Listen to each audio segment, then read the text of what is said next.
So I know last time did anybody here not get the parallels between Moses and Messiah that we talked about, I think like a couple weeks ago? Can get one here.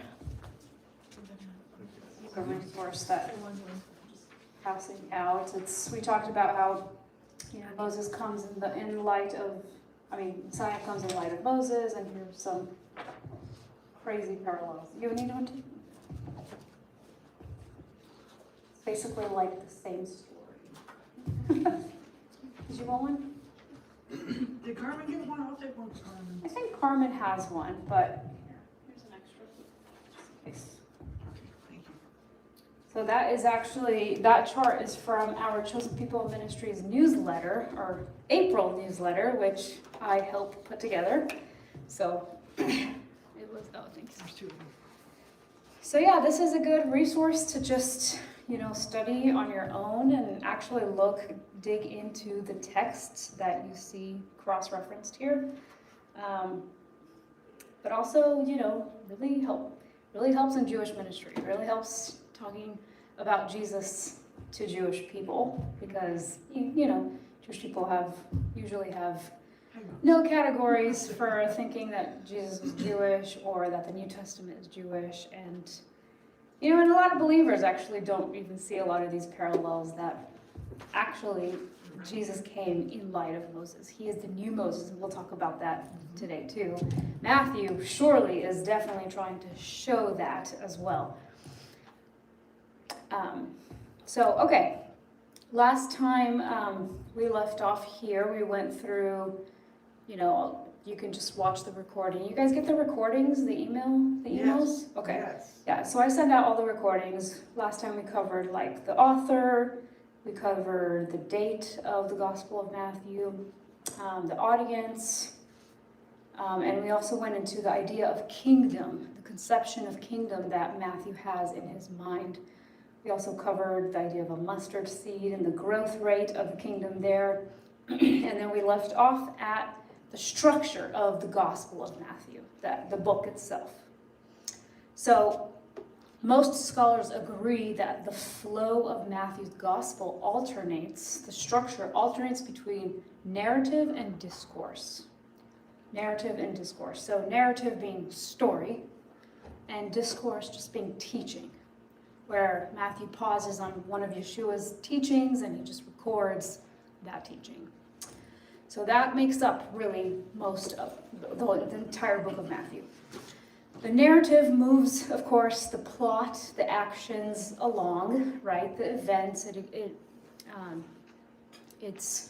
incorporates things like the miracles, the interactions that Yeshua has with the leaders, and things like that. So narrative basically moves the plot along. And discourse provides extended teaching, right? So the Sermon on the Mount, the parables, the Olivet Discourse, these are all discourses, the teachings. So by the way, there are 5 main teachings or discourses in Matthew. But overall, the structure of Matthew goes between story and teaching, story and teaching. What's the difference between...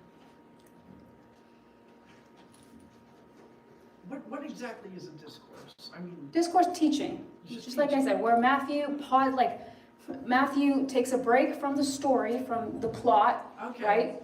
All right. The book of Matthew reads like any other book, any other fiction novel or any narrative, right? Yeah. I'm not saying it's fiction, but it reads like that. There's a narrative, but then there are moments that the author pauses and the protagonist gives like a speech, right? A sermon or a teaching. And so that's what Matthew's doing. The Gospel of Matthew is, here's the story, here's some miracles that Jesus performs, here are some interactions with the leaders, and then he's going to stop and really feature one of Yeshua's discourses, right? Which his teaching, the Sermon on the Mount, is a discourse. The Olivet Discourse. The parables are considered like a pause in the narrative story, and it's just a discourse. So that's mainly narrative and teaching, That makes up the whole book. Most of the Gospels, all the Gospels are like that. But let's take this a step further, okay? Let's go a little deeper. Many scholars, most I think in fact, suggest also that the structure of Matthew is also a chiasm. You guys remember chiasms? We talked about chiasms in the Purim study when we took a break, and we talked about Purim. So anybody want to take a shot at defining what chiasm is? Well, when you have like a chapter, you'll have one thought, and then another, and then you get to another area, and then it reverses itself. Yes, yeah, it's like this reversing, mirroring Right. parallelism that happens. And it kind of comes into where that there's a main point in there. Yes. And that's what it shoots for. Yes, yeah, good. So there's a center. Yeah, okay, so we'll get into that. But for now, just the basic definition is that it's a form of literary parallelism. Parallels are mirrors, things that mirror each other, right? So this was very common in ancient Hebrew religious texts, okay? So yes, the elements are in repeated reverse order, and you'll get a better idea what I'm talking about once we go to that slide. Now, you actually find this form of parallelism in all aspects of our lives today as well. So before we actually get into like ancient Jewish chiasm, I think seeing this parallelism in other aspects will really kind of help us understand the basic essence of it. So in the medical world, guess what? Chiasm exists, okay? Here you have an optic chiasm. Anybody know about this? Anybody in the medical field here? No? So an optic chiasm, this is the mirroring between the left and the right brain when it comes to eyesight. So there's like, in order to see, there's this mirroring effect that happens in the left and in the right side of the brain. And they reflect each other. So you can see that picture there. So that chiasm is usually going to have like an X kind of look to it like that. So I thought that's cool. Also, of course, chiasm exists in the literary world because it is a huge literary device even today. So how many of you have heard of chiasmus? Yeah? Okay, awesome, great. So basically, this is one of the most basic verbal forms of chiasm. So when you hear people say all for one and one for all, okay? Ask not what your country can do for you, but what you can do for your country. You guys see the mirroring, the reversing of that? The first shall be last, and the last shall be first. It's a very basic form of verbal chiasmus. And then whoever exalts himself will be humbled, and whoever humbles himself will be exalted. So this mirroring, reverse, ordering in order to make a point.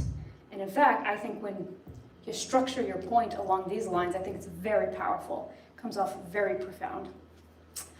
So can you guys think of any other examples of where you've seen chiasm in life? Any aspect? Or any other kind of sentences like this? Well, I remember back, I think it was in the 80s, maybe it was the 90s, there was a Christian album, I want to say his name was Bennett.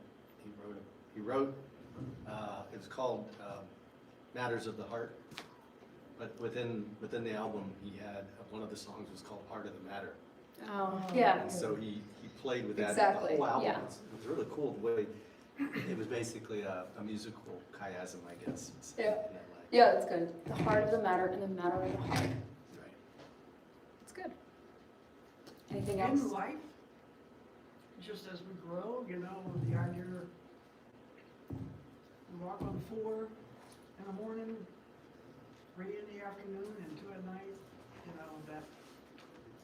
And as we get older, we reverse that back. So it's like Interesting. Yeah. That's very interesting, yeah. It's almost like you begin life and then you end life in Same way. similar, yeah, yeah. And then let's throw in that center. What's the centerpiece of your life, right? Because we'll see in Jewish chiasm, in ancient biblical chiasm, there's this reverse ordering. It's not just this basic level, it's mirror, mirror, mirror, mirror, mirror, mirroring points, and then there's this one single centerpiece. Let me just show you. So this is the chiasmic structure of the book of Matthew. This is the chiastic structure, okay?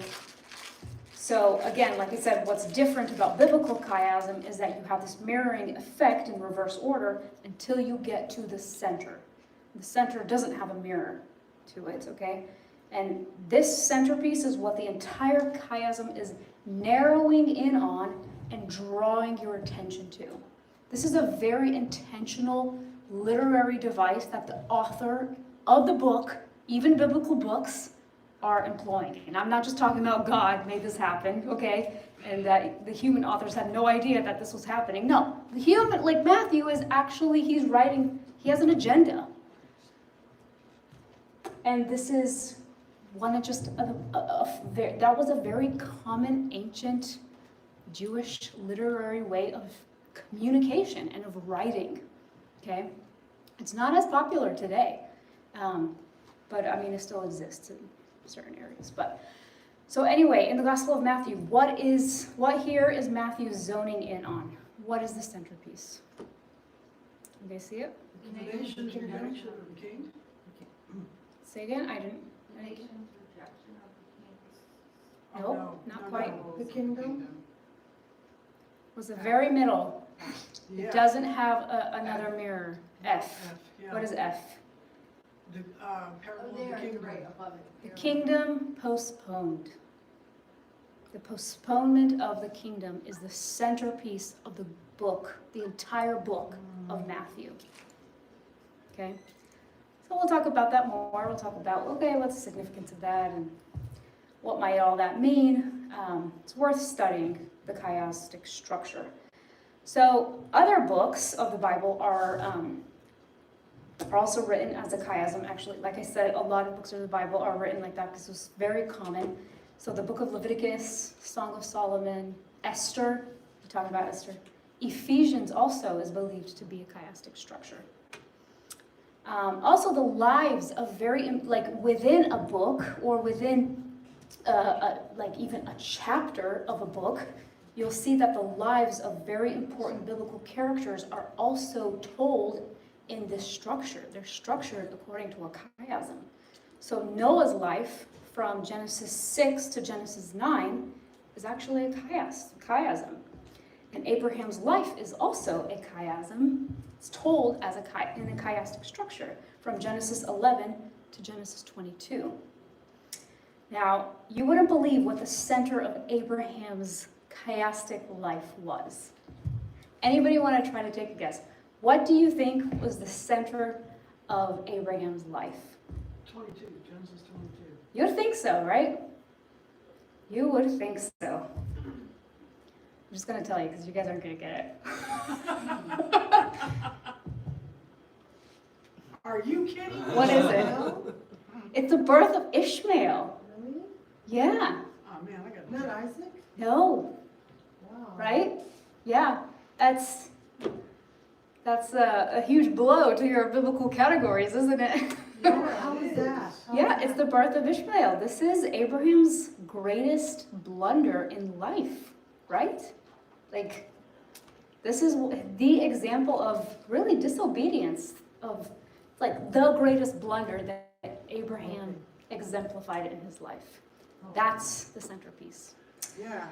Now, what do you think the author is trying to communicate to, the original audience and to us by placing Ishmael's birth, this great patriarch, greatest blunder, at the center of his life? Is it when it started turning around? Like after whenever you fall the lowest, then you start. You can't go anywhere lower than that. Yeah, it goes up from there. So it's like Abraham's descent in life and then his rise in life. Maybe. It's worth studying. I think maybe it's the fact that he, he's the father of our faith, and his faith, as we learned from the Brit Hadashah, it was reckoned unto him as righteousness, all of his faith-filled acts. So maybe it's showing us that even the great father of our faith, that his disobediences and sins can be redeemed. It goes in line with the, really, with the whole Bible, and it began in Genesis, where we get this beautiful creation, we're made, and it's great, and the adversary comes, and we fall. That's what that is, to me. I mean, that's repeated over and over in the Bible. Especially in Samuel,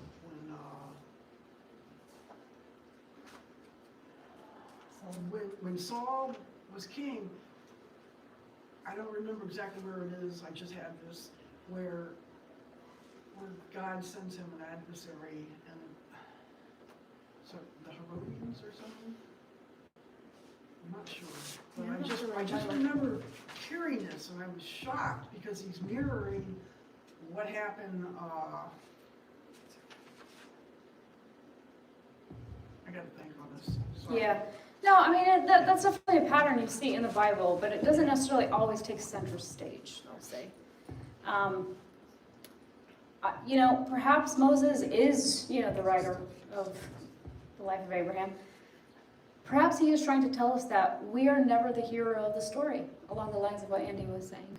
We are never the hero of the story. Even when God chooses us, sets us apart, calls us, and makes a covenant with us and blesses us tremendously.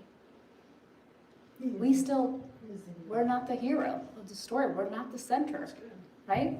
Perhaps Moses is telling us that God is always the hero because only God can and does step in to redeem our biggest life blunders.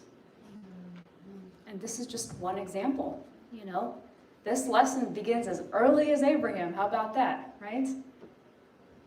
So the Tanakh also continues to record the lives of very great people, chosen by God, used by God in very huge and dramatic and glorious ways, but who also make huge mistakes.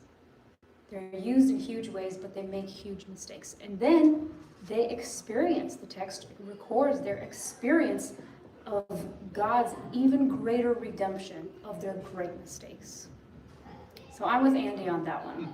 I think this is what Moses is trying to tell us here.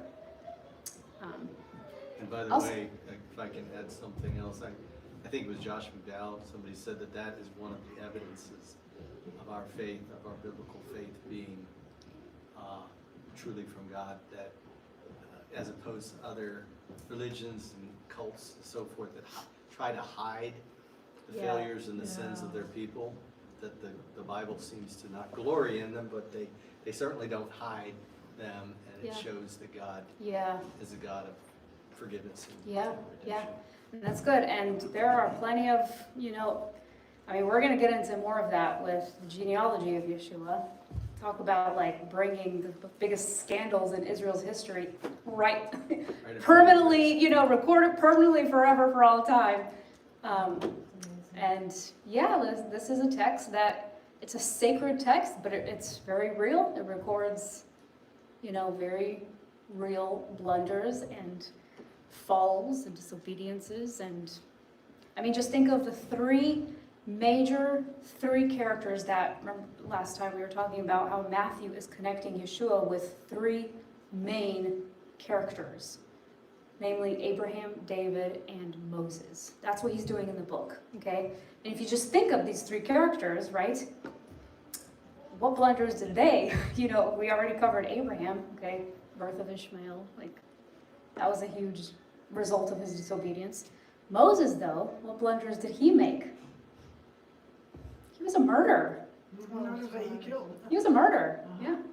And then David, oh my gosh, somebody give me a list, you know, like he was an adulterer, a murderer, completely neglectful father of his family. Horrible, honestly, horrible guy. If you compare David's mistakes with King Saul's mistakes, I don't know, like at least externally, not looking on the heart, externally, David outweighs Saul's mistakes, I think. but God saw David's heart. That's what I think set him apart from Saul. So yeah, the text, the authors don't try to hide this. They don't try to bury. They're not putting their best foot forward. They're not giving you the best resume,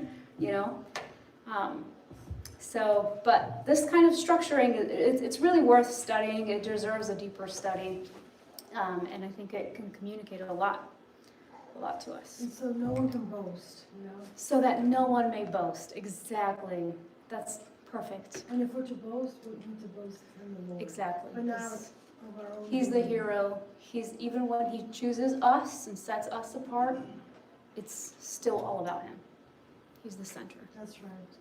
I was Yeah. gonna say, like, even though the middle of the story is Ishmael being that situation in any chiasm, or these stories that we're told, is that it's just that theirs is public. Like, if we were placed in their position, like, everyone has some kind of turning point, some pivotal something that they're ashamed of. Yeah. That will be their center of change. Yeah. Like, I did this, and then all of a sudden I hit bottom. Whatever bottom is for your life, everyone has that center Ishmael Turning point. moment. Yeah.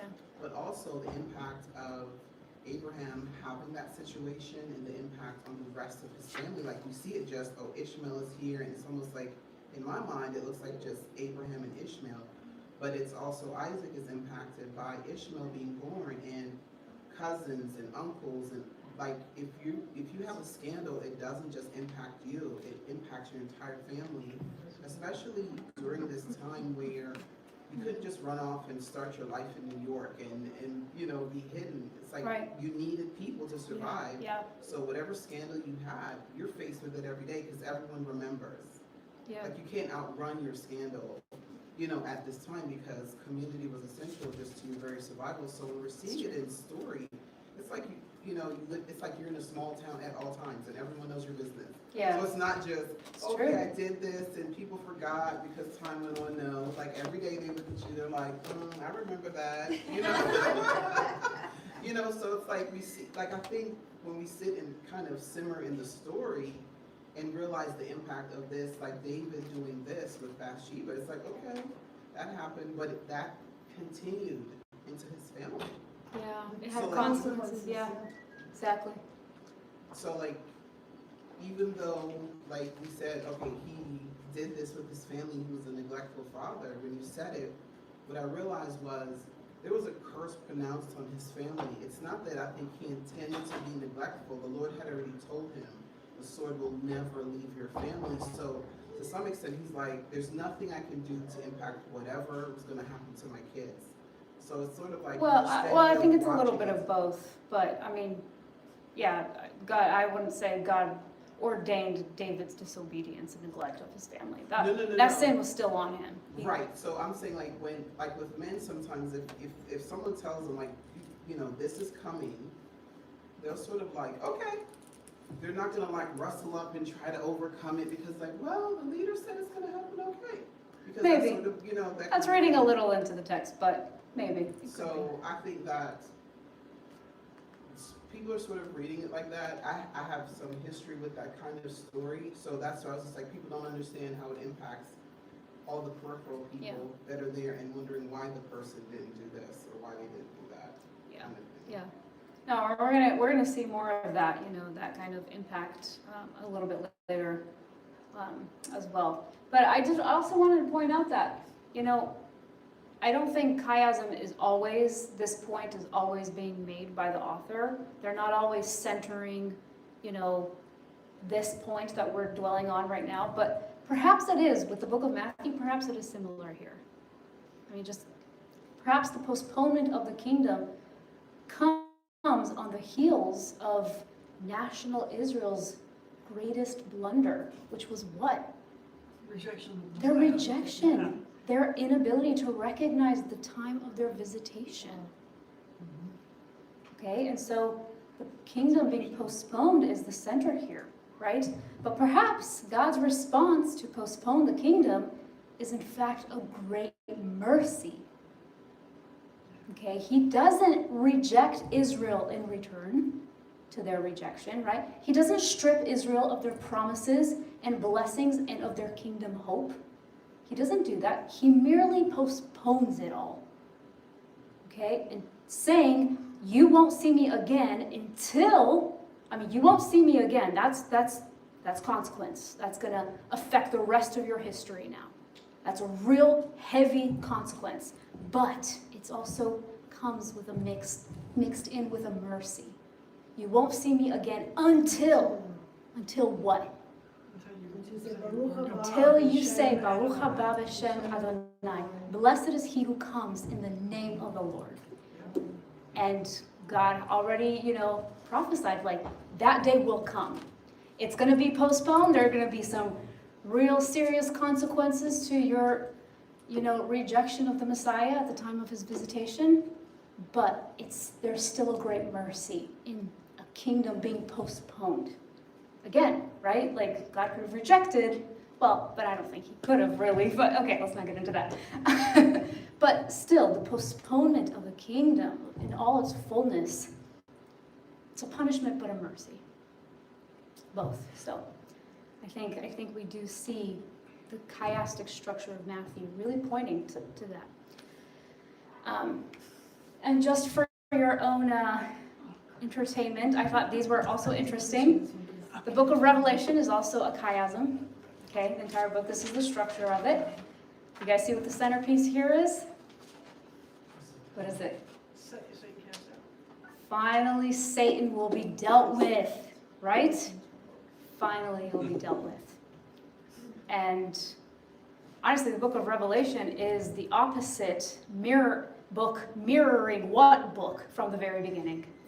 Genesis, right? So these books are all mirroring the books in the Bible itself, right? And so Revelation is the solution, provides the solution to the fall that happened all the way in Genesis. And the centerpiece of the book of Revelation is Satan cast out. Here is also the book of Leviticus. This one's a little more hard to read, but you can see here, perhaps some of you remember me talking about this a couple of Joshuas ago, but I mentioned that the center of Leviticus is the Day of Atonement.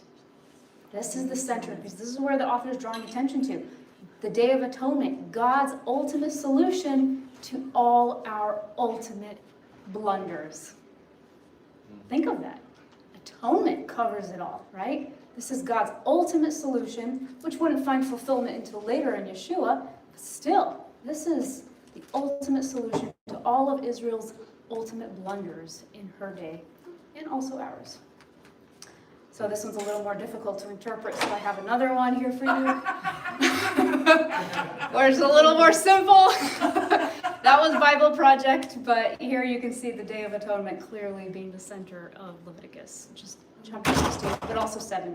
It actually gets more into 17. It's a little too simplistic, but it's okay.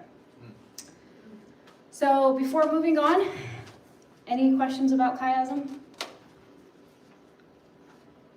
That was a good discussion. I enjoyed that. It was a really good discussion on chiasm. So next we'll jump into Matthew chapters 1 through 4. And Matthew, we'll begin with Matthew 1, the genealogy of Yeshua. So when it comes to Matthew chapters 1 through 4, we must keep in mind that this is the narrative. Remember we talked about narrative and discourse? This is the chapters 1 through 4 are the narrative section that is all about Yeshua's qualifications as king. And I have that first point, the A point here, the narrative demonstrating of Yeshua's qualifications as king, chapters 1 through 4. So now we're in narrative, okay? So as we go, keep the question in mind. How is Matthew showing us Yeshua's qualifications as the Messiah king?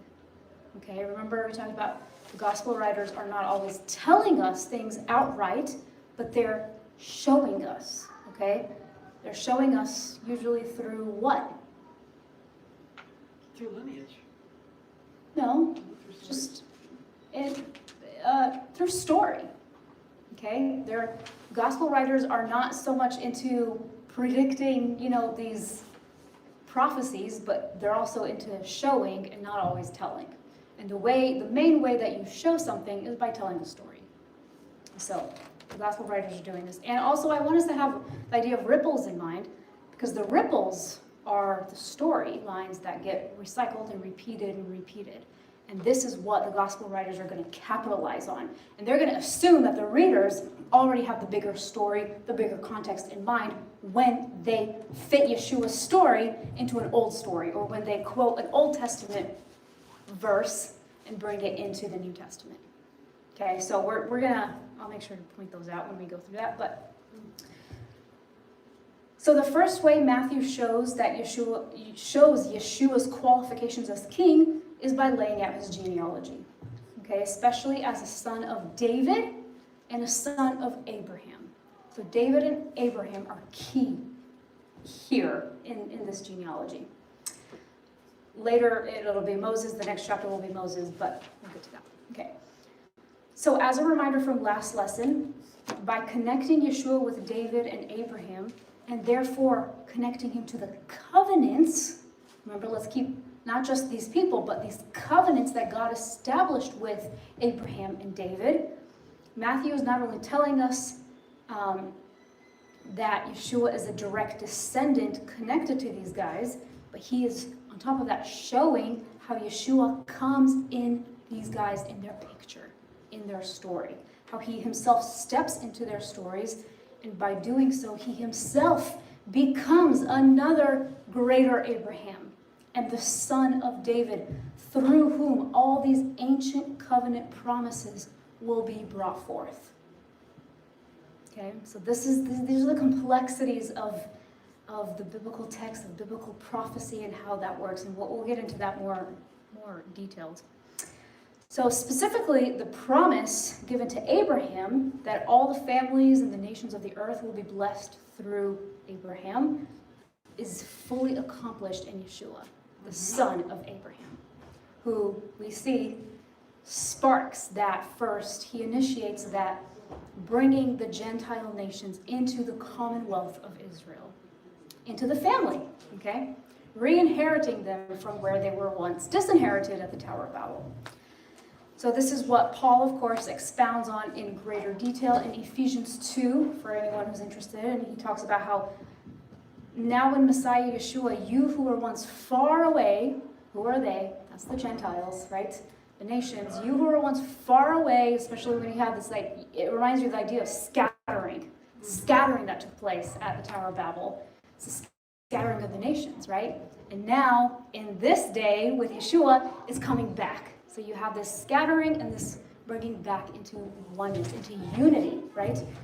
So now you who are far away have been brought near by the blood of Christ, for Christ himself has brought peace to us. He united Jews and Gentiles into one people in his own body on the cross, and he broke down that wall of hostility that separated us.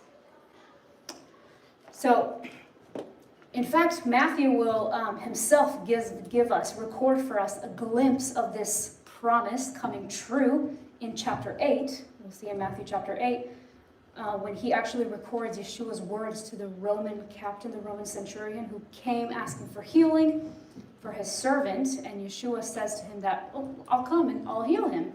But the Roman stops him and says, no need to trouble yourself with all that. Just give the order, right, and he will be healed. You know that discussion. And Yeshua is taken aback, right? He marvels at the faith of this Roman, and what does he say about him?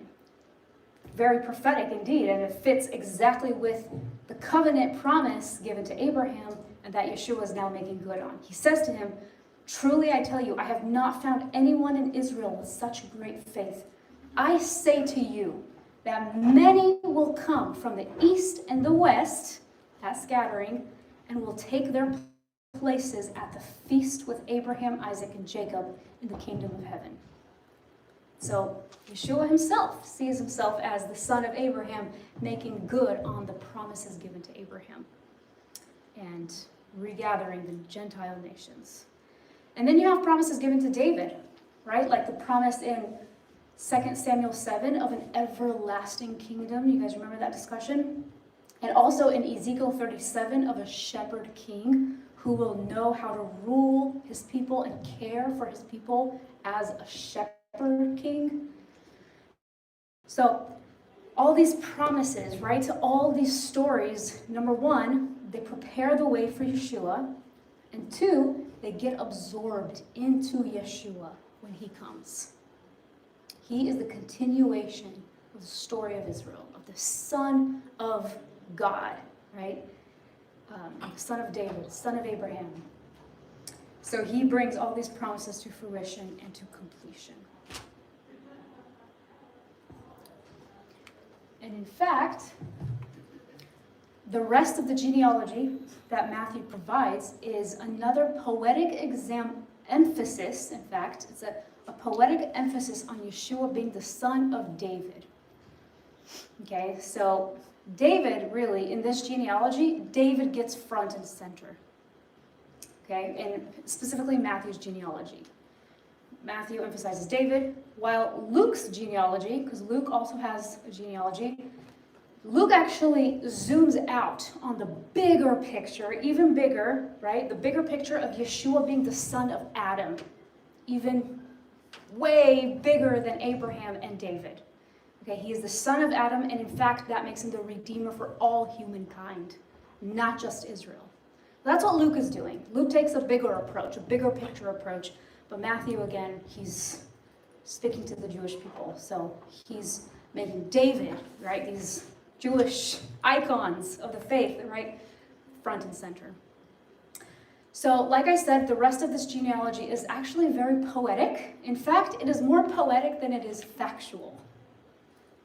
Ooh, don't stone me, but so we know that Matthew actually leaves out some names. I was gonna ask He about does. that, because I was frustrated with this chapter. He does, but so Because it's he's like- not looking for accuracy. He's doing Well, something That's a line of B. intentional. That's a line of, that's a line, because it's like, and that's where you're not gonna reach the Jews, because if there's 14 generations and they're stated out from there to there, and then yet when you go from there to Jesus, there's only 13 stated, then how are you gonna convince? Take it up with the God. Take it up with God. you know, Uh, Rick, put a complaint into the courtroom of heaven. I don't know. Well, maybe it has to do with the Hebrew way of thinking. Yes, it does. So like I said, In other words, we think from a very logical, linear viewpoint, yeah. but maybe the Jews don't think that way. Yeah, exactly. So again, we have to put on our ancient Hebrew thinking.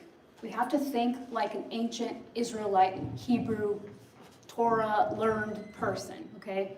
They were way more poetic back then and literary, like we're talking, than they are concerned about like accuracy, and there is a concern for that, but let me just go on to show you what Matthew is trying to do, okay? So yes, we know that Matthew leaves out some names, okay? But as a major blow to your categories as that may be, keep in mind that Matthew is being very intentional about what he wants to communicate and emphasize. This is about what he's trying to emphasize, and what he's intentionally doing with Yeshua's genealogy is making an emphatic connection again to David through the number 14. So Matthew closes the genealogy by writing there, you can see in verse 17, right? Thus there were 14 generations in all from Abraham to David, 14 from David to the exile to Babylon, and 14 from the exile to the Messiah. So you see this emphasis on the number 14. yeah, that's, What exactly is Matthew doing? Well, he's employing a Jewish device called gematria. yeah. Okay? Gematria is where you search out the significance and the meaning of the Hebrew letter's numerical value. Every Hebrew letter has a numerical value to it. So on your screen, you can see this is David's numerical value. Okay? This is Dalet, Vav, Dalet, David. Okay? Dalet, its numerical value is 4. Vav is 6, and Dalet again is 4. What does that mean? How much is that together? Wow, yeah. It's 14. I like that. Okay? So again, Matthew's agenda, for his poetic agenda, what he's trying to emphasize is through this number 14, in Yeshua's genealogy is to connect again Yeshua to David. It's just another way of showing Yeshua is the son of David. Okay? And whatever, this is about generations. It's not necessarily about each person. It's about the generations and showing that connection. So, questions? Terry? Complaints? Well, I mean, my mother says that because I'm having kids so late in life, we skipped a generation. So maybe you could make fun of me. In other words, there should be 2 generations between her and my kids, but there's only one. Yeah. So maybe that's what happened. I don't know. You know, maybe somebody had kids real late in life. The only thing what I was trying to, emphasize the point that I was making is I've listened to this rabbi before, and he goes out of his way to show the mistakes in the New Testament. From a modern point of view, right? A modern way of thinking. So he's not even engaging with the actual worldview that the text itself is coming from. And anytime we do that, anytime a Jewish person does that, anytime a believer does that, it's just not being integral to the actual biblical text. We have to let the text speak for itself. Okay? That's the point of that's called exegesis. If you guys are familiar with that word, you literally dig out what the text is saying for itself without trying to impose anything from your mind, your agenda, your preferences, your desires, your presumptions, your assumptions onto the text. That's called eisegesis, or I put myself in the text, right? No, you extract. This is about doing biblical archaeology, okay? You don't come with your agenda. You dig out what the text is saying. You have to meet the text where it's at. Can be biased. You know what I mean? Yeah, because otherwise it's just bias and you're just mistreating. Again, and I can't emphasize the importance of we have to constantly remember this is ancient scripture. It's ancient. We live in such a removed, the modern world is so removed. Let's just sit and simmer in that gap and consider the significance and the implications of what that means. We don't know anything. We know this much, from what they knew and how they were thinking. We're still trying to understand how they were thinking, how these authors were thinking, how they're communicating, what they're emphasizing, and honestly, when you study it as a whole, you start to see wow, this is genius. There might be errors there, yes, and some of those are still up for. But by the way, though, the scriptures are considered one of the most reliable ancient texts for history and scholarly purposes. And it exceeds, I don't know the numbers and the statistics exactly, but it far exceeds other myth and, ancient texts like the Iliad, the Odyssey, and all these other myths, that we consider. They're not reliable. They're not but the scriptures do stand out in that way. They're one of the most reliable. And scholars use them for accuracy in history and dating purposes. And so, It's reliable. I mean, there's a whole discussion, If you want to look more into what are the errors of, text, they are actually seeming I think compared to other texts, they're very minor, minuscule, they don't affect a big area of biblical theology. So I think they're kind of just minute and minuscule, but I'm not an expert on that. So you can look up Amy Orr Ewing. She used to work with RZIM, but she's in England, I think. Amy Orr Ewing has a really good books and resources that talk about the New Testament and its accuracy, its reliability, all that. And there are others, of course, out there. But let's get back to the genealogy. So I think another important thing to notice in Matthew's genealogy, and we've kind of already discussed this, is that Matthew does not shy away from covering up all the ancestral scandals and blunders, right, in the Messiah's own lineage.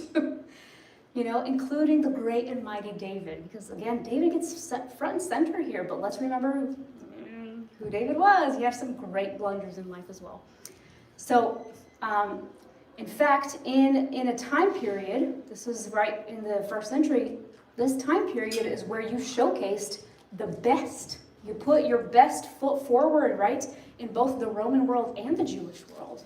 You can think of, you can think of the Pharisees and the leaders there, always putting your best foot forward, So in a time period where the Gentile world and your own Jewish world were doing that, Matthew actually, and think of who Matthew is, by the way.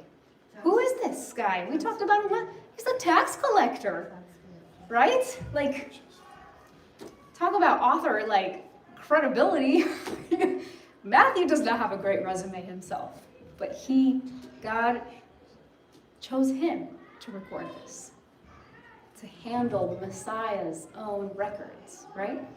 Anyway, so Matthew actually brings these scandals straight into the light of Israel's history, permanently recording them for all time by featuring them in Yeshua's own genealogy. So, where are the scandals? Those are the scandals. Judah, you can read these on your own later, but Judah, the father of Perez and Zerah, whose mother was Tamar, right? That's a complicated, messy story filled with all sorts of trickery. You can read it on your own. Also, Salmon, the father of Boaz, whose mother was Rahab. Okay, that's also a scandalous story. This is Rahab the prostitute. Boaz, the father of Obed, whose mother was Ruth. This isn't quite scandalous in the same way that the previous ones were, but it was still, because Ruth was a Moabite, okay, an enemy of Israel. Pagan god, but we know her story there, so it's a beautiful one. So David also was the father of Solomon, whose mother, look what Matthew inserts here, whose mother had been Uriah's wife.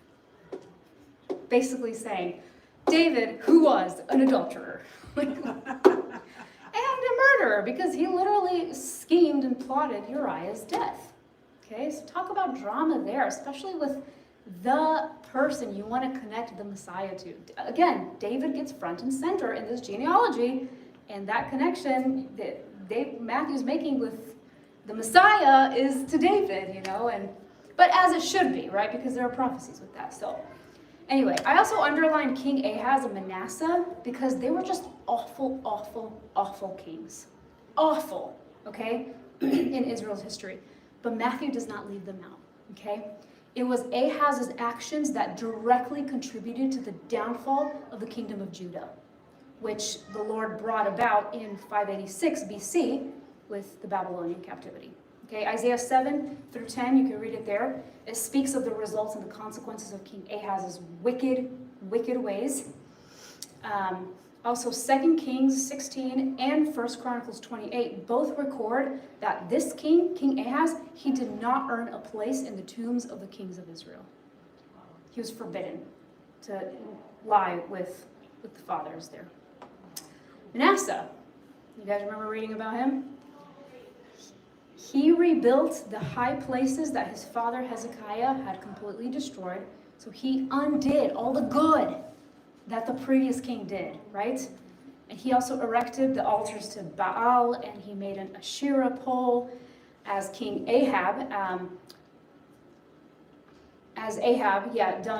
had also previously done. Also, Manasseh is said to have shed so much blood, so much innocent blood, that he filled Jerusalem from end to end. That's literally recorded in 2 Kings 21:16. He was pronounced by God to be more wicked than the Amorites who lived in Canaan, the land of Canaan, before they were displaced by Israel as an act of judgment. More wicked than the Amorites.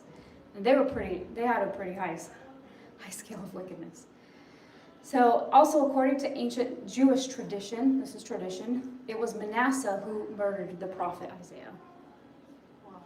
So Manasseh is credited with the murder of the prophet Isaiah.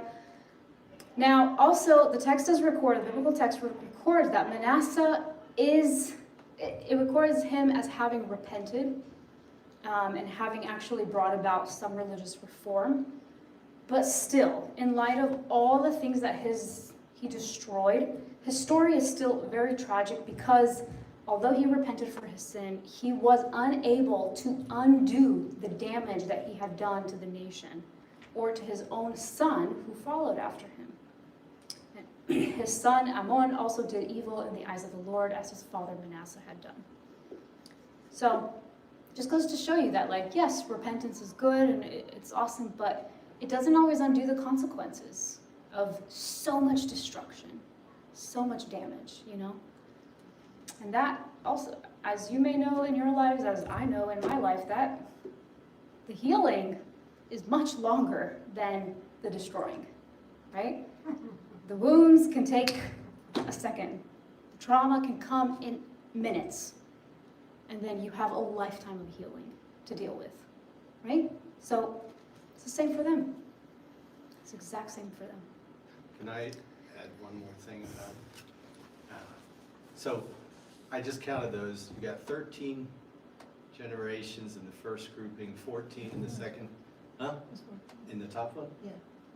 I thought I counted 13 from Abraham. If you count starting with Abraham, it's 1, 2, 3, 6, 7, 8. If you want to talk the 10, details of 11, that, 12, I'm 13. not the expert, No, expert No, on I'm this. just giving a possible spiritual, how they came up with different Yeah. interpretations. If you got 13, 14, and 13, you could argue that God was the father of Abraham. He called Abraham out of Ur of the Chaldees. So you got 14 there, and then at the end, when Messiah comes on the Are scene. you counting Jesus though? Hmm? Are you counting Yeshua? No, I'm starting with Abraham because he's saying there's 14 generations from Abraham to From David. Abraham to David. Oh, okay. I count 13. You counted Abraham or no? Yeah, from Abraham to Isaac is 1. And then if you count that, if I did it right, that's 13, right? I don't know how to count generations. Well, So If you count, I just took this from scholarly resources. They're pretty credible. I could give you the footnotes if you want, the I'm just giving you a bibliography. possible explanation. Yeah. If that's 13, I think if I counted properly, it's 13. The middle one's 14, the last one's 13. So if you insert God as a spiritual generation, God gave birth to Abraham through faith, and then God gave birth to Messiah, that would give you 14.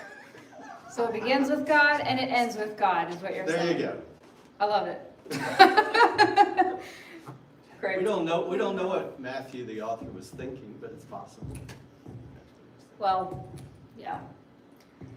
Like I said, I'm not the expert. You can do some digging on that and present on it maybe sometimes.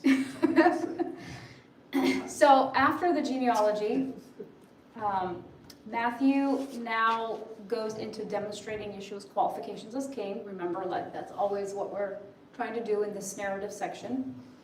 So Matthew demonstrates Yeshua as king, his qualifications, through a very familiar story that shows, not necessarily tells, but shows Yeshua as the new Moses, a Moses-like Messiah king. So he moves from Abraham and David to Moses now. This is key because this was also a prophetic fulfillment in the Torah itself, okay? The messianic prophecy all the way back to the Torah is that a prophet like me, I will raise up a prophet like, or God will raise up a prophet like me, Moses is talking, from among your brothers. So in Matthew 2, the narrative, like I said, shifts from Abraham and David to basically silhouette Yeshua's birth story against Moses' story and his birth story. And Matthew structures this story in 3 main sections that are full of flashbacks to the story of Moses' birth and its surrounding events. So on that note, let's just read it. Yeah? Can you guys see that? Okay, I'm going to read this first section. So after Jesus was born in Bethlehem in Judea, during the time of King Herod, Magi from the east came to Jerusalem and asked, "Where is the one who has been born King of the Jews? We saw his star when it arose and have come to worship him." When King Herod heard this, he was disturbed, and all Jerusalem with him. When he had called together all the people's chief priests and teachers of the law, he asked them where the Messiah was to be born. In Bethlehem in Judea, they replied, for this is what the prophet has written. But you, Bethlehem, the land of Judah, are by no means least among the rulers of Judah, for out of you will come a ruler who will shepherd my people Israel. Then Herod called the Magi secretly and found out from them the exact time the star had appeared. And he sent them to Bethlehem and said, go and search carefully for the child. As soon as you find him, report to me so that I too may go and worship him. After they had heard the king, they went on their way, and the star they had seen when it arose went ahead of them until it stopped over the place where the child was. And when they saw the star, they were overjoyed. On coming to the house, they saw the child with his mother Miriam, and they bowed down and worshipped him. Then they opened their treasures and presented him with gifts of gold, frankincense, and myrrh. And having been warned in a dream not to go back to Herod, they returned to their own country by another route. Somebody else want to read this? You can see it. When they had gone, an angel of the Lord appeared to Joseph in a dream. Get up, he said, take the child and his mother and escape to Egypt. Stay there until I tell you, for Herod is going to search for the child to kill him. So they got up, took the child and his mother during the night and left for Egypt, where they stayed until the death of Herod. And so was fulfilled what the Lord had said through the prophet, out of Egypt I call my son. When Herod realized that he had been outwitted by the Magi, he was furious. He gave orders to kill the boys in Bethlehem and its vicinity who were 2 years old and under, in accordance to the time he had learned from the Magi. Then what was said through the prophet Jeremiah was fulfilled. I can't see it. I can't see it. Oh, you can't see it? A voice is heard in Ramah, weeping and great mourning, Rachel weeping for her children and refusing to be comforted, because they are no more. And this last section. Somebody in front. After Herod died, an angel of the Lord appeared in a dream to Joseph in Egypt and said, get up, take the child and his mother and go to the land of Israel, for those who were trying to take the child's life are dead. So he got up, took the child and his mother, and went to the land of Israel. But when he heard that Archelaus was reigning in Judea in place of his father, Herod, he was afraid to go there. Having been warned in a dream, he withdrew to the district of Galilee. And he went and lived in a town called Nazareth. So was fulfilled what was said through the prophets, that he would be called a Nazarene. Okay, so let's pull out our handy dandy charts. What are those first two rows? What do they say? Moses and Messiah. Is that what you're asking? Yeah, but the first two rows. The parallels of the slaughtering of the infants. Yeah. So Moses survived the slaughtering of infant males at the hands of Pharaoh, which takes place in Exodus 1, 15 through 22. And then Messiah survived the slaughtering of infant males at the hands of Herod, who was targeting the newborn king when he heard about him. Hiding Okay. the child. Moses' parents hid him for 3 months after he was born because he saw he was no ordinary child. And then Messiah's parents fled to Egypt to hide him from King Herod's search because he was, well, the king of the Jews. So what are all the parallels here from Moses to Messiah, right? Herod is another Pharaoh. Herod is another Pharaoh, and Herod turned Israel into another Egypt. You see that? He kills all the Hebrew babies in Bethlehem and its vicinity. just 2 years old and under. But both Moses and Yeshua are delivered.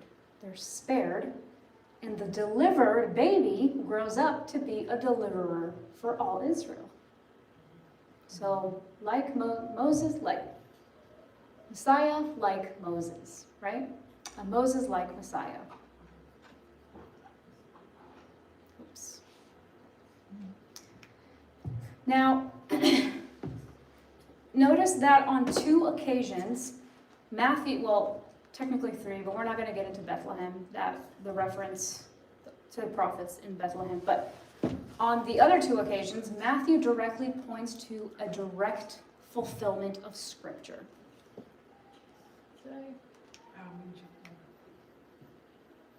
Oh yeah, this is it, sorry. Okay, verse 15. And so was fulfilled, Matthew says, what the Lord had said through the prophet. Just the prophet. Out of Egypt I called my son. And then verse 17 and 18, what was said through the prophet Jeremiah, we get a name, was fulfilled. A voice heard in Ramah, weeping and great mourning. Rachel weeping for her children and refusing to be comforted because they are no more. Now, we know this, Matthew's quoting this because of what's happening. Because King Herod ordered the slaughtering of these infants, right? But has this happened before in Israel's history? Yes. Yeah. That's what he has that in mind. Matthew knows this is what happened in Moses' birth too. But what section of Scripture is Matthew directly saying Yeshua's story fulfills? Is it the Torah? Is it the prophets? Is it another gospel? What section of Scripture is he saying? The underlined. So was fulfilled what the Lord had said through the prophet. He's appealing to the prophets, both in this first reference in verse 15 and in verse 17 and 18. Okay? Specifically, does anybody know what the first prophet is? Out of Egypt I called my son. Which prophet said that? Was that Isaiah? No. Hosea. Hosea. Hosea 11 specifically. So Matthew's quoting Hosea 11, and then he quotes Jeremiah. And he doesn't outright point to reference Moses' story or even the Torah. But where is Moses' story recorded? Exodus, right? That's the Torah. So how exactly do we know, or how can we be certain that Matthew is in fact portraying Yeshua in light of Moses? How do we know the Torah is also being fulfilled? If he's quoting the prophets, saying it's a fulfillment of the prophets. So if Matthew is directly saying this fulfills prophecy in the prophets, how does this fulfill the prophet like Moses prophecy back in the Torah? You see where I'm going here? Well, in short, fulfilling the prophets also fulfills the Torah, the law. Okay? Specifically the narrative sections we're talking about. After all, what did the prophets Hosea and Jeremiah, Ezekiel, and Isaiah, what did they all have in mind? What scriptures did they even have accessible to them? They just had the Torah. They had, maybe portions of the Tanakh as well, but mostly the Torah. The Torah is center in Judaism, by the way. That's the main, ancient scripture. I'm not comparing, but all scriptures are sacred and holy, but the Torah is the first foundation, right? And the Torah, if the Messiah is going to come, he's got to fulfill the Torah first. He does. Remember Yeshua on the road to Emmaus? He expounded to them all the scriptures, beginning with who? With Moses and his writings, and all the way throughout. So the prophets themselves have the Torah, okay? And the Torah is also mostly, you guessed it, narrative. It's story, okay? A lot of times, the prophets are not working with completely new revelations and predictions. Did you hear me? they're not working with new revelations and predictions, but rather they are working with really, really old and ancient stories and patterns that they are then simply retelling, recasting, reframing, recycling into the future. Okay? When it comes to such prophecies, the prophets are thinking again in terms of ripples from the past, not these psychic predictions predicting, that literally see the future before it happens. That's not how biblical prophecy works most of the time. Okay? No, these are ancient patterns rather than new, innovative revelation that the prophets are receiving. Okay, remember when we talked about flashbacks and how I said flashbacks to the past have a futuristic foreshadowing element to them? Okay, this way the past and the future are intimately connected in Judaism. So that makes up the nature of biblical prophecy. That's what messianic prophecy really is, in fact. Okay? It's not so much this predictive foretelling of the future in a way that's isolated, especially from the past. It is never isolated from the past. Okay? So,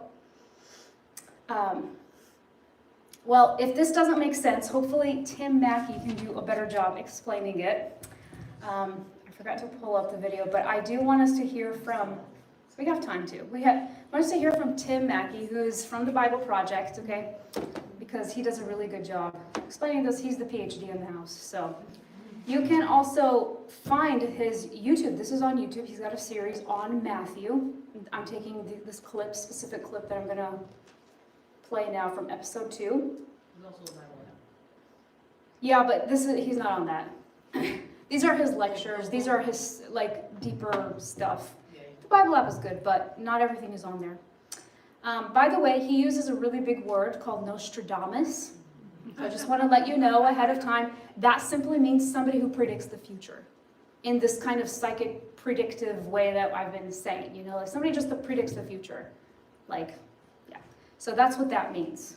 And yeah, so I want you guys to hear him on these specific uses of the Old Testament of Hosea and Jeremiah in the New Testament as Matthew is applying them.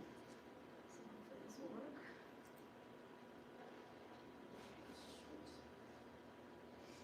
What about the sound? Oh. Sorry, I'm going to leave that on because I need to put on the sound. College student from Utah just turned the pest control industry upside down with a device that eradicates mosquitoes from any environment in record time. Actually, no. What's happening here fits into a larger pattern. Have you ever heard of a story where God raised up a deliverer, but then there's some insecure, power-hungry king who uses oppression and violence to try and thwart God's purposes? I wonder if I can think of a story like that before. And Matthew's like, yeah. And what does he say? He says this, look at verse 15. He says, so was fulfilled what the Lord said through the prophet, out of Egypt I called my son. Now, what prophet is he quoting? You got a footnote to look at there? Hosea. Prophet Hosea, chapter 11. Now, here's what I think happens in most of our minds. We think, wow, this is really remarkable. So Hosea, predates Jesus about 800 years. And Hosea, had a dream, and he watched the little movie in his dream about Joseph and Mary and going down to Egypt and coming out. And then he predicted that it would happen. And we're like, whoa, that's so crazy, Nostradamus, but for real. So, right? I think that's how many people perceive what Matthew's doing here. And then,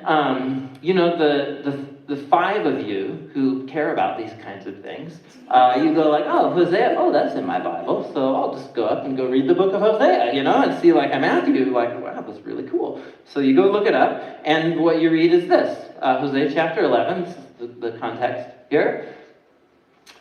When Israel was a child, this is Yahweh speaking through the prophet, I loved him. And out of Egypt I called my son. But the more they were called, the more they went away from me.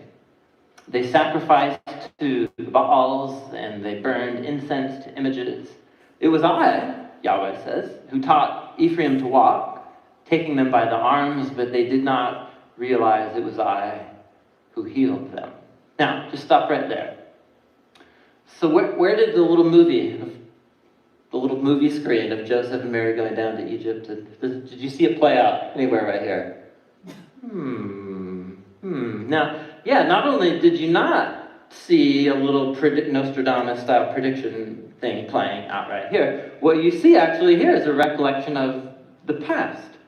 This is the prophet Hosea poetically reflecting on the past story of the roots of the Israelite people. So Israel was a child. I loved out of Egypt I called my son. What story is Hosea recollecting here?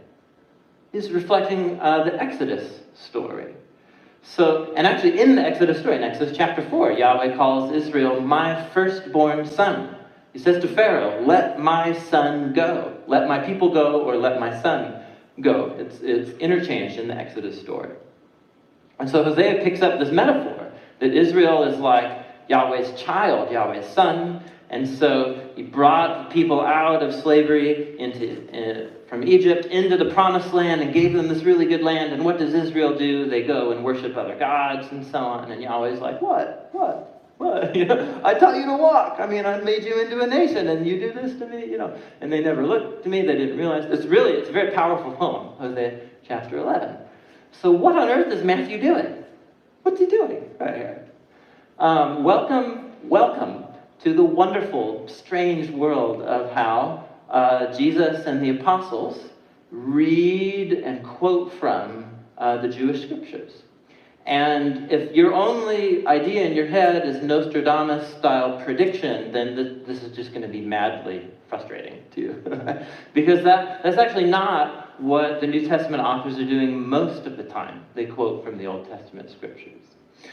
Jesus and Matthew, the apostles, they read the Jewish scriptures as telling one coherent storyline that's moving forward. It's all pointing forward. There's all these unresolved tensions and so on with Israel and the covenants and sacrifices and so on. It's all these dangling threads that are just left there as the story of the Old Testament comes to a close. And they see Jesus and Matthew, all the apostles, they see the life and the death and the resurrection of Jesus, the gift of the Spirit, as bringing all of these loose threads together right here.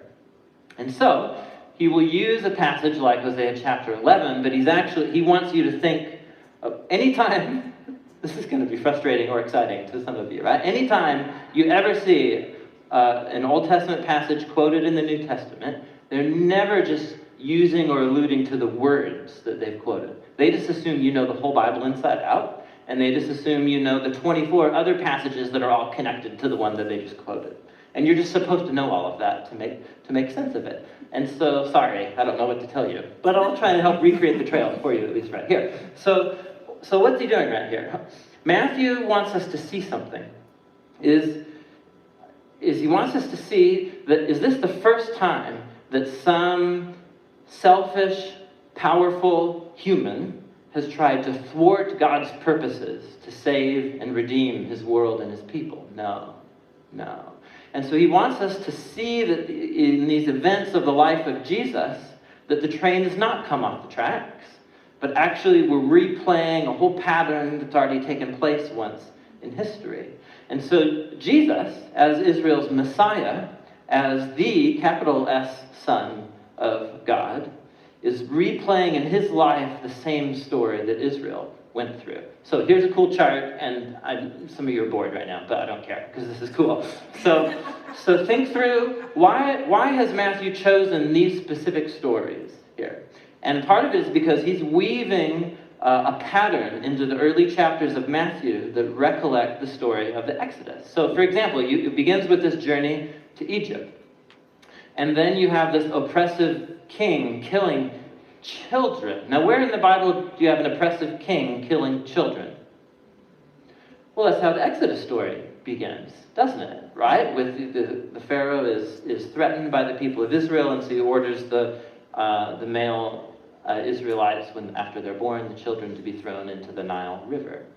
And so Herod has become the new Pharaoh.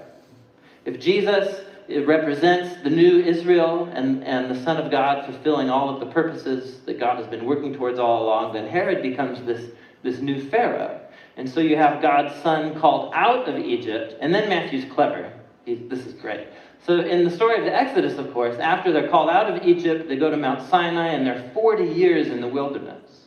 And then they go through the Jordan River into the Promised Land. And the way Matthew tells the story is Jesus comes up out of Egypt, and as we're going to see here, he settles in the town of Nazareth. And then what's the very next story? It's Jesus passing through the Jordan, so to speak. And it's as if he's the people of Israel. He's doing and retelling in his own life the story and the fulfillment of the whole story of the people of Israel. And then where does Jesus go right after that? He goes into the wilderness. For how long? For 40 days. Now, not 40 years. He would have been like 70 or something like that afterwards. So, but the whole point is, do you see what Matthew's doing here? He's trying to get you to see that even amidst the most horrific circumstances, Sorry, he was going to go on a point that here, but I am going to read this story.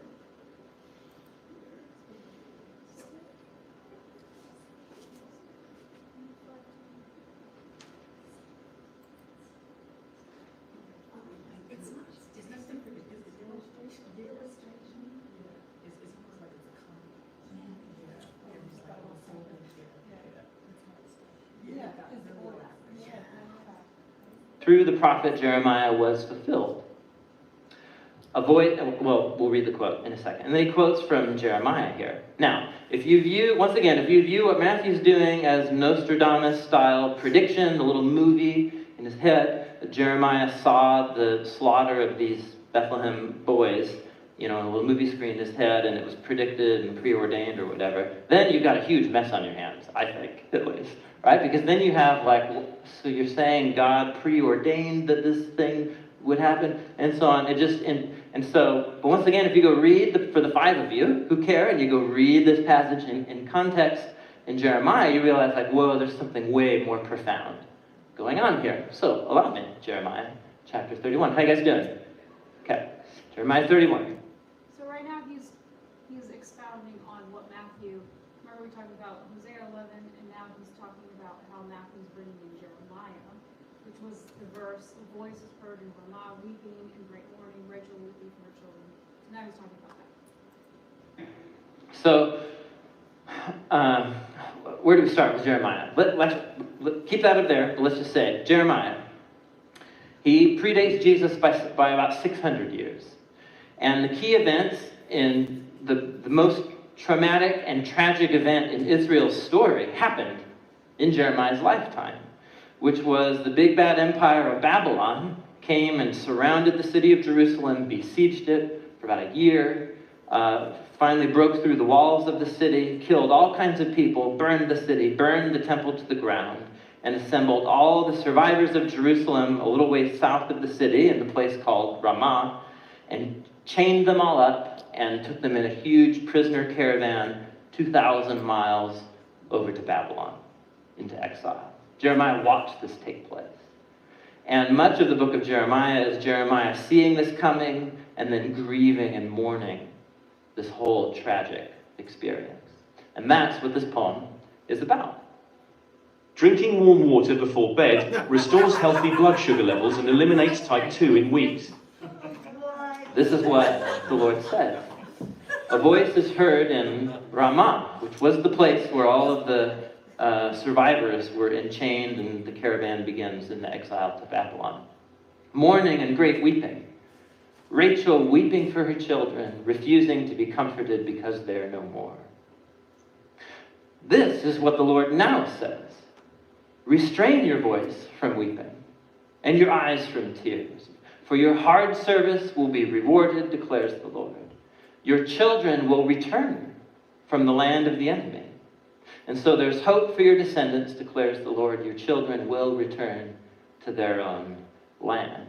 So what Jeremiah is doing, he's mourning and lamenting this loss and this destruction, the death of some Israelites and the exile of others. But then he sees this hope that Yahweh will stay true to his promises, and somehow a remnant will come back here to Jerusalem, and God will still fulfill his promises to bring blessing to all of the nations through the family of Abraham. So what's Matthew doing here? What's Matthew doing? Now this is where, again, I'm sorry, I don't know what to do. This was a hard sermon to prepare because Matthew is such a Bible geek. Matthew is. And so I don't know what to do except to kind of help connect the dots for us to see the real profound nature of what he's doing. So what's happening here? Who's Rachel? Who's Rachel? Yeah, so Rachel holds this kind of iconic place in the biblical imagination. She was one of the matriarchs of Israel, and she was the wife of what patriarch of the family of Israel? She's married to Jacob. She's married to Jacob, and the father of the 12 tribes of Israel, and so on. And so she's like Martha Washington, right, in the Israelite imagination. And if you read the story, there's a story about how she dies in the book of Genesis. You know it? Genesis 35, of course, we all know it, right? And so in Genesis 35, Jacob loved Rachel. She was the most beloved. He had 4 women that he was sleeping with. Jacob was a bad dude. I don't know any way we put it. So but he loved Rachel the most, apparently, and she was the last of his wives to give birth, and the last son that she gave birth to, she died in childbirth. Genesis 35, it's this very tragic story where she's weeping and grieving in childbirth, and she's dying. And then they're told that you're going to give birth to a son. And she says, call him Ben-Oni. It's her last words, which means son of my anguish. And then she dies.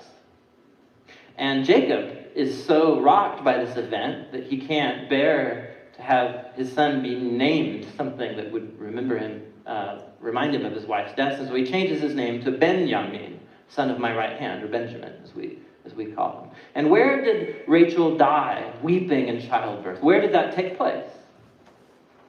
If you read the story, it takes place right outside of Bethlehem. Right outside of Bethlehem. And I got a map here, just for to be extra geeky on the deal. All right, here. So there you go. So here's Jerusalem. There's Nazareth way up top, up high, by the Lake of Galilee up there. And then you have down south, you have Jerusalem, and then Ramah, which is where Jeremiah is talking about, and then Bethlehem. They're all like just a few miles from each other. And so here's what Jeremiah is doing. He's depicting Rachel as weeping from her tomb over the Israelites, her children, who will be gathered up, some killed, some taken off into exile to Babylon. And over the centuries, her weeping reaches and mourns over the fate of the people of Israel. And Matthew picks this up, and here you have this story of yet more Israelite children being oppressed and being killed. And Matthew is saying Rachel's voice is weeping from her tomb, reaching over even more centuries.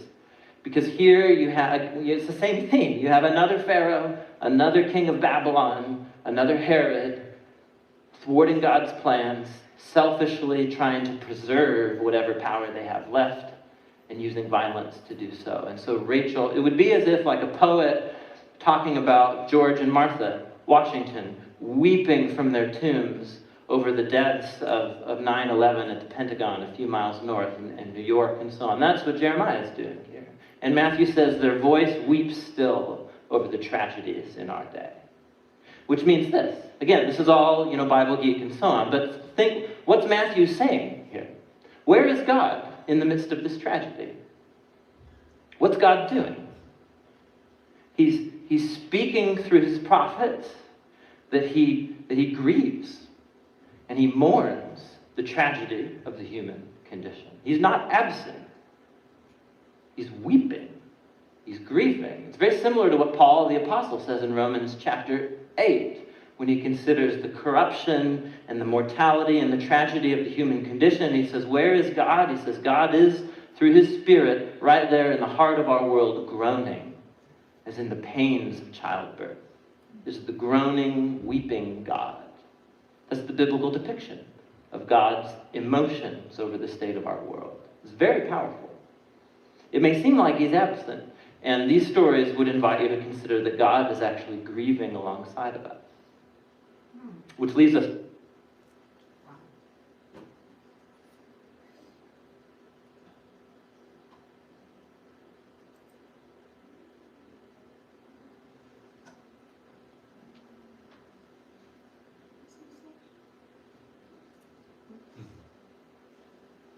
That's good.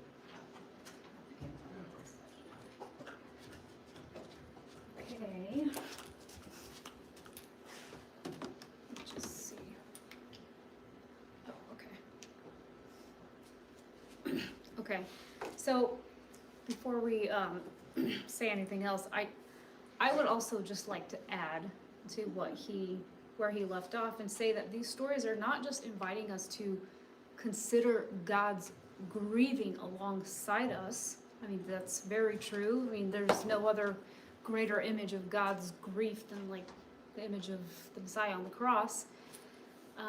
But also, it's inviting us to see that God himself steps into our darkest tragedies and works to do something about them. I mean, that's what the whole Gospel of Matthew is all about. What is the Gospel of Matthew about? It's about the incarnation, right? God coming in flesh, this grieving God coming in, stepping into our dark world full of dark tragedies and great blunders, right? So the message is, I'm coming down, okay? I myself am coming down to be with you, Emmanuel, God with us, and to make things right. That's the point of the gospel. That's the good news for this dark world. It's good news. God has come down to be with us, to grieve with us, yes, but mostly to make things right. He goes to work to make things right.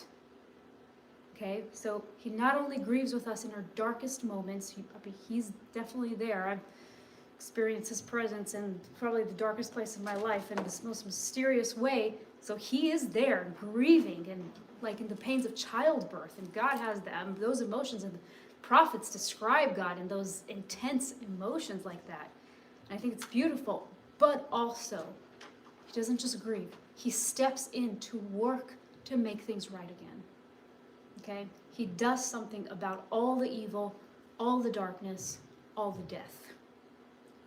He does something. He will continue to deal with it until the book of Revelation when Satan is finally cast out. Amen? Amen. Finally.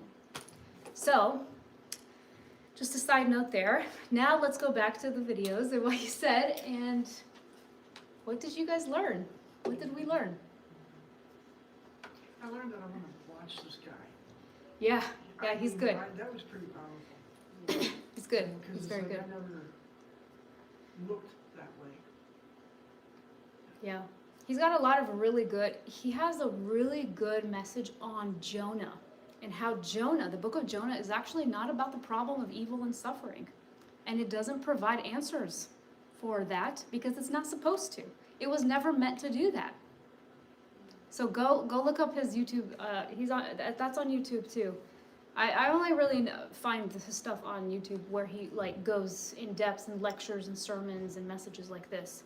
I haven't found them on the Bible app. The Bible app is like short videos on the Bible. And it's like overviews and, images and motifs and themes and all that, which is good too. But I really like to dig deeper into his. He has also, there's a podcast. They do podcasts as well. But yeah, the Book of Jonah is good too. Anything else you learned though about specifically the material he was talking about? I wouldn't say it was necessarily learned, but like a reminder of just because you see a snippet expressed, and even though there's other passages that are around it, that are addressing it, go back to the original. Yeah. And look at that full extension of it. Yeah. Because many times you may miss the point. If Yeah. you just stick with the one. Yeah. So, yeah. And I know I'm like really lingering on this and I'm repeating a lot about prophecy and the nature of prophecy and going into the past. It's about ripples, not predictions. But I really think it's such a missing piece in our world, in the Christian world, especially like even when we talk to Jewish people, you know, like we go back and we're like, look, it fulfilled the prophecy right here in Isaiah, right? Or in Hosea. And we don't realize that like there's such a bigger story there, you know? And it's like stepping into a book, there's a literary term, it's called in medias res, in the middle, like going right in the middle, and you're so disoriented, and you're like, well, you need to go back to the beginning, you know? Yeah. And see how things play out and develop from the beginning.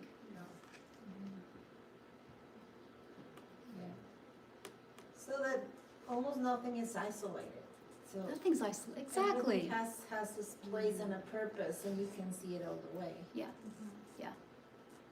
And that's why, you know, I don't know if you've ever heard of like the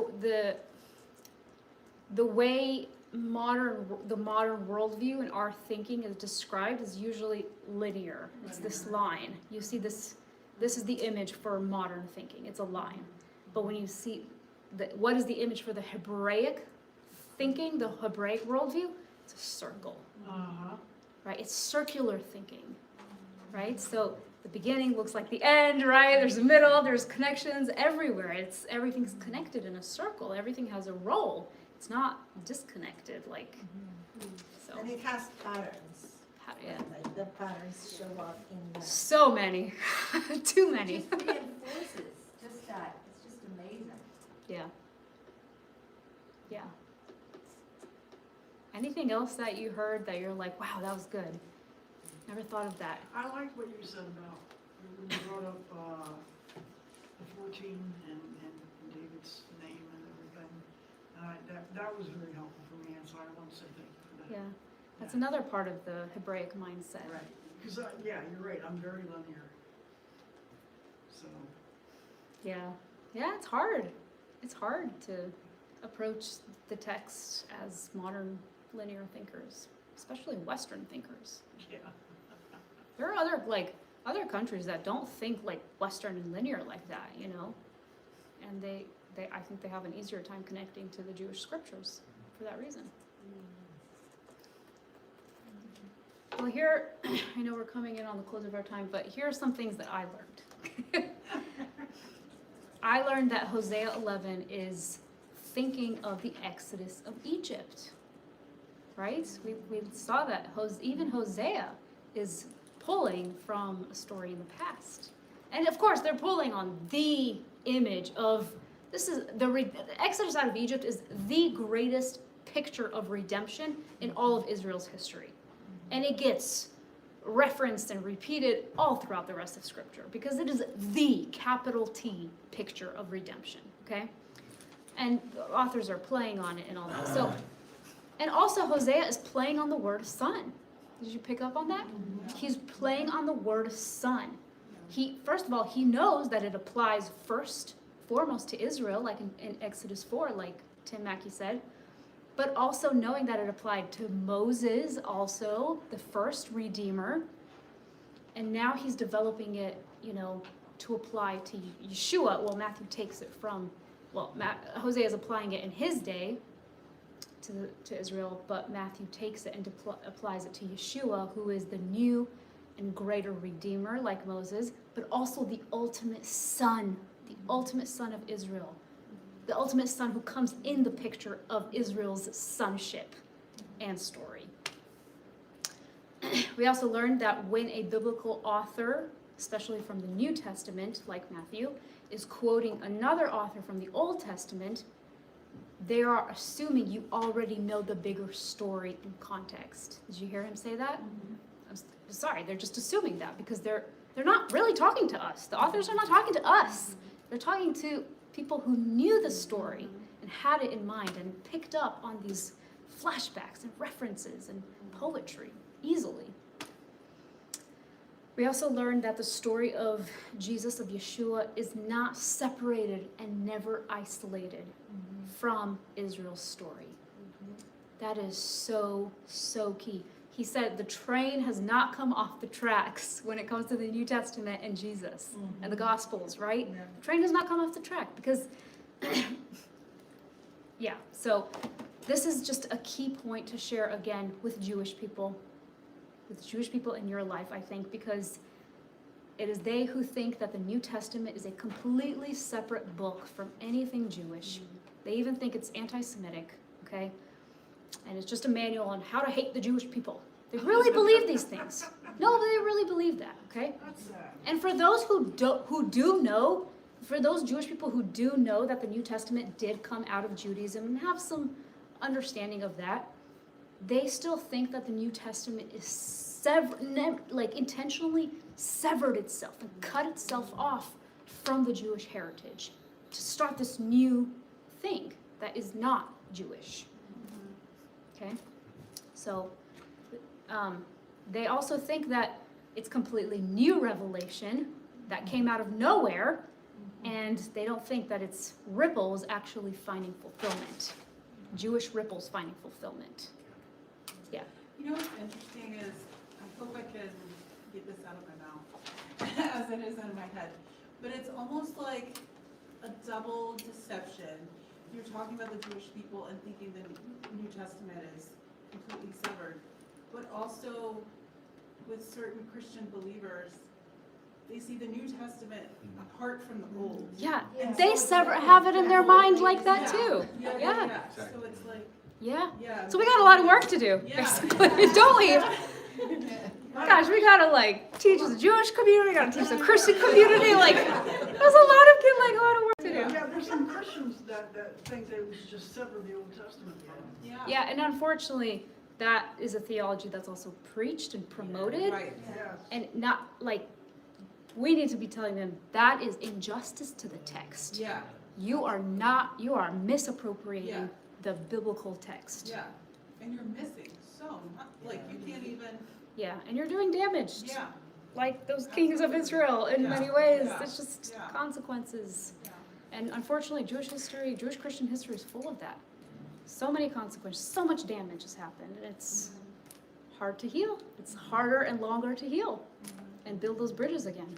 Yeah, to this point, I actually, and you know, whenever we go out, like Andres and I went out, not this past time, but the previous time, I find that this point is actually can be a launching point when you approach people that you don't know, or even at work. People are like secular, they don't, but just to say, you know, if they find out that you're a believer, or, you know, if you're handing out a tract and they're like, you know, who are you? You can say, you know, we're Messianic congregation, whatever. But people are like, Messianic, what is that? Yes. And you can use this to distinguish yourself. You can use it to your advantage, because I say, yeah, you know, like many people, you know, read the Bible, but you know, I'm learning now, say it positively, I'm learning now to see it from the Hebrew perspective that I didn't before. Before I looked at it from a Greek or Roman perspective. So you're kind of talking to the Catholic, or you're talking to the Presbyterian or whoever Right, about their linear thinking indirectly, right? So this point is very important for pretty much anybody. I talked to my boss when she found out. She goes, you know, I'm kind of interested in history and religion. And so I said, you know, this is really the history of the world, and we need to see it from a Hebrew perspective. Yeah. And we're thinking about inviting her to a Hayasod study that we might have. So people are interested, and especially now in the world where, you know, our materialistic society is beginning to realize, there are some spiritual overtones going on in our world, aren't there? And people are becoming more willing to talk about spiritual things.